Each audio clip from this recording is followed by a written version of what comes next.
Donc nous avons nos timers qui sont connectés à notre horloge pour compter du temps, et avec ça, on peut faire des choses plus ou moins différentes. La première chose qu'on peut faire, c'est ce qu'on avait vu au départ, hein. J'ai une LED, je veux la faire clignoter. Entre deux clignotements, je veux attendre quelques minutes. J'ai la fonction delay, par exemple, qui fait tout à fait ça. Et bien, on va pouvoir le faire avec un timer. Et d'ailleurs, la fonction delay est une fonction qui utilise un timer, en réalité, pour fonctionner. Donc ça, on va pouvoir le faire tout en ayant la possibilité de faire autre chose en parallèle. Alors la fonction de delay, en l'occurrence, elle utilise un timer pour la précision, parce que comme ça, elle n'est pas impactée par les interruptions. Mais par contre, elle est bloquante, c'est-à-dire que vous ne pouvez rien faire d'autre en parallèle. On peut aussi compter du temps en faisant des choses en parallèle. Donc, par exemple, si vous voulez afficher une heure sur un afficheur LCD, on fera ça en TP. Vous faites ce que vous voulez, c'est que toutes les secondes, l'heure soit mise à jour. Voilà. Donc vous pouvez très bien avoir un timer qui, toutes les secondes, va déclencher une fonction qui fait la mise à jour de l'heure. Et dans votre programme principal, quand ce sera le bon moment, vous afficherez l'heure sur l'afficheur LCD. Mais vous ne vous souciez pas, en fait, dans votre loop principal, de savoir combien de temps s'écoule. Au moment où vous refresherez l'heure, vous irez récupérer une information qui est mise à jour en tâche de fond. Alors, bien sûr, si vous refreshez toutes les 5 minutes, ça va être un peu bizarre, mais si vous refreshez plus d'une fois par seconde, par exemple, ce ne sera pas gênant, vous verrez bien les secondes qui vont changer à peu près au bon moment, et il n'y aura pas de dérive dans le temps. Donc ça, c'est le premier usage qu'on voit assez régulièrement. Le deuxième usage qu'on va voir aussi assez régulièrement, c'est de mesurer un temps. C'est-à-dire, en fait, de savoir, pour l'exécution d'une fonction, ou plus simplement le résultat d'un capteur, vous allez mesurer un temps au départ, vous allez exécuter votre fonction ou attendre la réponse de votre capteur, et vous allez mesurer le temps, l'heure en fait, après réception de cette information. Vous faites le delta entre les deux, et donc du coup, vous avez le temps qu'a mis cette opération, cette fonction, ce capteur, pour s'exécuter. Et donc de là, on peut en tirer des informations intéressantes. Alors ça peut être intéressant quand on veut optimiser du code, par exemple, de savoir combien de temps s'est écoulé entre le début et la fin d'une fonction qu'on a appelée. Mais ça, c'est plutôt pour du débugage, on va dire en général. Mais vous avez des tas d'applications du type, par exemple, si vous avez un robot qui se déplace et vous avez un capteur ultrason. Donc ce capteur ultrason, son principe, en fait, c'est qu'il va envoyer un message en ultrason, un message sonore, qui va rebondir potentiellement sur un mur et revenir sur le capteur. Et en fait, on va mesurer le temps qui s'est passé entre le moment où le message est émis et le message est revenu. Et ça nous donne finalement 2 fois ce temps-là. Si on le traduit en distance, c'est 2 fois la distance entre vous et l'obstacle. Donc ça permet de calculer une distance avec un obstacle et donc de réagir en fonction du style je ralentis pour pas me prendre le mur. Voilà. Donc pour faire fonctionner ça, il faut qu'on calcule le temps qui s'est déroulé entre le moment où on a émis le bip et le moment où on a reçu la réponse. Et donc ça va se faire en mesurant du temps. Là, il faut être assez précis dans notre façon de mesurer le temps. Parce que si vous n'êtes pas précis, forcément, vous allez tromper sur la distance. Et vous trompez sur la distance, vous risquez de percuter le mur. Donc pour être précis, il ne faut pas être interrompu. Pour ne pas être interrompu, il vaut mieux mesurer le temps avec un timer comme on l'a vu. Là, vous voyez typiquement dans un exemple comme ça, une imprécision sur le quartz de 1% peut potentiellement avoir un impact. Donc si vous n'utilisez pas un quartz spécifique avec une précision meilleure, il faudra prendre en compte cette imprécision dans vos calculs pour éviter de prendre le risque de se rapprocher trop près d'un obstacle à éviter. Voilà. Alors cette mesure du temps, elle peut se faire bien sûr en contrôlant directement un timer comme on va le voir et comme on l'a expliqué. Sur Arduino, elle peut se faire aussi en utilisant des fonctions qui sont milli et micro, qui permettent de vous donner le nombre de millisecondes depuis que le système a été en route, ou le nombre de microsecondes depuis que le système a été mis en route. En sachant que une fonction comme milli ou micro, elles sont dans des registres qui ne sont pas gigantesques, elles comptent des événements qui sont très courts, donc elles débordent. Donc il faut faire attention quand on utilise ces fonctions-là, parce qu'elles peuvent déborder. En fait, vous pouvez vous retrouver avec des temps négatifs si vous ne faites pas attention, et du coup, ça peut vous poser des problèmes. Donc il faut bien prendre en compte ces éléments-là. Le troisième usage qu'on peut avoir, c'est un réveil à des périodes régulières. Donc, finalement, c'est un petit peu comme la même chose que d'attendre un certain temps. L'idée un peu différente derrière ce cas d'usage-là, c'est par exemple de pouvoir, comme je l'ai dit tout à l'heure, reprendre la main sur une tâche qui est en train de s'exécuter. Donc cette idée de se réveiller, par exemple, toutes les 5 millisecondes, c'est un peu le cœur des systèmes d'exploitation qui sont dits préemptifs, c'est-à-dire que ils vont avoir un timer qui va, au bout de, mettons, 2 millisecondes, leur redonner la main. Et en récupérant la main, ils vont arrêter un processus qui est en cours d'exécution, ils vont en préparer un autre pour qu'il s'exécute, donner la main à celui-ci, et encore 5 millisecondes plus tard, ils reprendront la main pour re-swapper sur un autre des processus, et ainsi de suite. Donc c'est le genre d'opération qu'on peut avoir de façon assez régulière.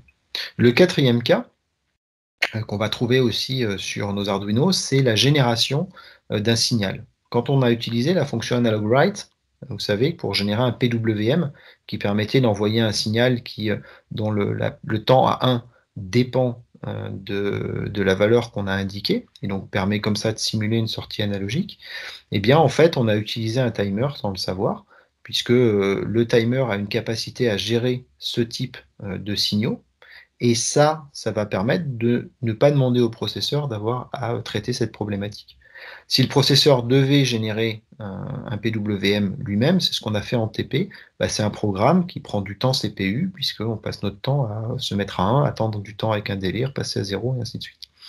En fait, le fait d'utiliser Analog Write plutôt que de l'écrire nous-mêmes, ça permet de passer directement par un compteur temporisateur, donc un timer, qui va générer en fait ce signal tout seul sans avoir à solliciter le processeur. Voilà. Donc c'est assez utile pour gagner du temps dans l'exécution de ce type de signal dont on a souvent besoin. Alors si on regarde un peu plus précisément comment est fait notre Atmel, lui au niveau des timers, il en possède 3. Ça c'est très variable, hein, d'un microcontrôleur à un autre, on peut avoir un nombre de timers et des configurations de timers très différentes. Donc dans le cas du 328P, on en a 3. Il y a 2 timers qui font 8 bits, qui sont le timer 0 et le timer 2. Et il y a un timer qui fait 16 bits, qui est le timer 1. Alors ces timers, Arduino en fait en utilise déjà un certain nombre, sans que ça se voit forcément. Donc on n'est pas libre de les utiliser comme on veut, parce que sinon on risque d'avoir des choses qui ne fonctionnent plus dans Arduino. Donc le tout est de le savoir. Donc le timer 0, il est utilisé entre autres pour les fonctions délai et les fonctions milli, et puis aussi micro. Donc c'est plutôt un timer auquel il ne faudra pas toucher, parce qu'il va être utilisé à plein d'endroits, y compris dans des bibliothèques que vous allez utiliser. Donc si vous le touchez, vous risquez de dérégler un certain nombre de choses. Le timer 2, il est utilisé par défaut dans la librairie qui s'appelle Tone, et c'est une librairie qui permet de faire du son. Donc on l'utilise assez rarement, on peut même se poser la question de savoir ce qu'elle fait dans un truc comme Arduino, ça devrait être une librairie externe, mais historiquement elle est présente. Donc ce timer 2, souvent on va pouvoir l'utiliser si on n'utilise pas en parallèle la fonction de Tone, en général elle est disponible. Le timer 16 bits, donc le timer 1, est utilisé par la fonction cerveau, qui nous sert à piloter un cerveau moteur, on utilisera ça en TP. Donc nous, pour nos TP, on jouera plutôt avec le timer 2 parce qu'on n'utilise pas Tone. Par contre, on utilise cerveau, on utilise délai, on utilise milli. Donc les timers 0 et 1 ne sont pas disponibles. Donc on utilisera celui-là. Alors, sur ce schéma, je vous ai représenté ce qui est dans la datasheet du composant et qui montre un peu l'architecture d'un timer. On ne va pas rentrer trop dans les détails. Donc là, on est au niveau de la représentation de l'électronique du timer. Donc voilà, quelque part, l'électronique du timer, ça ressemble à ça. Il y a un certain nombre de choses à l'intérieur qui nous intéressent, que j'ai mis en évidence. La première chose qu'on voit en bas, je vais passer par le bas, c'est la partie configuration. Donc c'est des registres qui permettent de décrire ce que l'on attend du timer. Est-ce qu'on veut, par rapport aux différents use cases qu'on a vus, est-ce qu'on veut qu'il soit un générateur de signal? Est-ce qu'on veut qu'il nous fasse un réveil périodique? Est-ce qu'on veut qu'il nous compte du temps ou qu'il mesure du temps? Donc grosso modo, ça, on va le définir avec les registres qui sont en bas. On verra très rapidement comment les utiliser dans les cas d'usage qui vont arriver. Ensuite, on a dit que dans le cœur du timer, on avait justement un compteur qui permet de mémoriser où on en est et puis qu'on va incrémenter régulièrement. Donc celui-là, c'est celui qu'on voit dans la partie verte, même si la couleur du texte n'est pas bonne.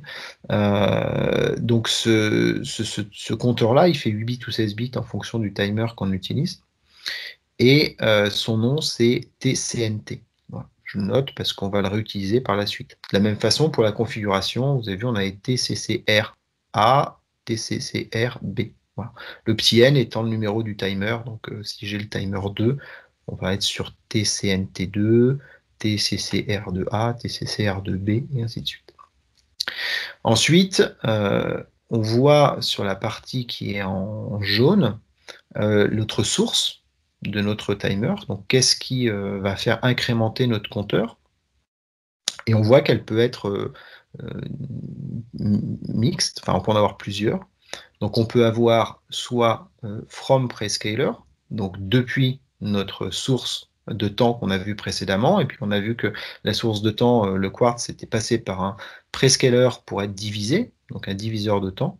Donc notre source, ça peut être ce diviseur de temps, ou notre source, ça peut éventuellement être TN, c'est-à-dire une patte en fait du microcontrôleur, qui passera par un système de détection de front. Donc soit on pourra compter des signaux quand la valeur passe de 0 volts à 5 volts, ou de 5 volts à 0 volts. Voilà. Donc ça, c'est les sources qu'on va avoir. Et puis tout ça, ça rentre dans la logique de contrôle qui pilote notre compteur. Et il y a un signal qui ressort qui est important, qui est le TOVN, donc par exemple TOV2 pour ce qui nous intéresse, qui est le timer overflow. Donc ça, c'est le signal qui va aller vers l'interruption du microprocesseur et qui va donc indiquer que le timer a fait un overflow, c'est-à-dire que notre événement de débordement est atteint. Voilà. Après, on a d'autres éléments que vous voyez que je n'ai pas documentés. Vous voyez qu'il y en a qui vont sur les waveform generation. Donc là, on est sur la partie générateur de signal. Et donc, typiquement, PWM, il y a des comparateurs. Voilà. Enfin, il y a certaines choses qui sont plus compliquées dans les timers qu'on ne va pas décrire dans ce cours. Mais vous retrouvez en général en détail dans la documentation, à savoir que la partie timer dans la documentation de l'Arduino, ça fait pas mal de pages. Donc c'est pas un composant qui est très simple, parce qu'en fait, il a plein d'utilisations possibles. Mais nous, on va rester sur l'utilisation plutôt courante de ce système-là. Voilà.